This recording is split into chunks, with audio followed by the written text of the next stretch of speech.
Meet Uncle Sam. He has a lot of bills to pay. Almost $4 trillion worth every year. Uncle Sam's income is a little over $2 trillion per year. To make up the difference, the deficit, he does what most Americans do. He borrows money. When Uncle Sam takes out a loan, he calls it a bond. Bonds can be held by banks, investors, or even foreign governments. Uncle Sam has to promise to pay interest on these bonds, just as you do on any loan you take out. Ever think about paying your mortgage with your credit card? That's exactly what Uncle Sam does. He takes out new loans, new bonds, so that he can make payments on the old ones. All those loans, and especially all that interest, adds up. Right now, Uncle Sam owes about $14 trillion. To put that in perspective, 14 trillion is about the same as the national GDP, the total value of all the goods and services produced by the American economy in an entire year. It's such a huge amount of money that Uncle Sam is starting to run out of people to borrow from, and he's having trouble just paying the interest on his loans.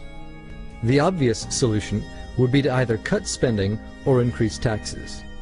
But if he cuts spending, the people that he's spending money on would complain that they don't have money to spend, and that he was hurting the economy. If he tried to raise taxes enough to close this gap, not only would people definitely have less money to spend, he'd probably have riots on his hands. So Uncle Sam chooses the easy way to make money.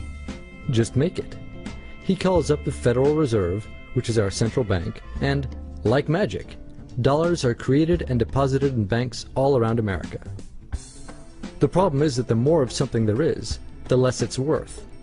Same goes for the US dollar. The more dollars there are, the less each one will buy. That's why commodities like gasoline, food, and gold become more expensive when Uncle Sam does his money-making magic. The commodities aren't really worth more. Your money is just worth less. That's called inflation. Remember the foreign governments that lent money to Uncle Sam? When they lent money to the American government, something interesting happened. It made the US look richer, and their countries look poorer. When a country looks poor compared to America, $1 of our money buys a lot of their money. So they can pay their workers only a few pennies a day. With such low labor costs, they can sell their products in America for lower prices than any American manufacturer can. The easiest way for American companies to compete is to move their factories overseas and pay their workers a few pennies a day too. This contributes to a recession. Americans lose their jobs, stop paying taxes, and start collecting government benefits like Medicaid and unemployment. This means that Uncle Sam has even less income and even more expenses. At the same time, the people who still have jobs are desperate to keep them, so they tend to do more work but not to get paid anymore. When your dollars are worth less and you're not earning more of them, that's called stagflation. And this is why Uncle Sam is in a catch-22.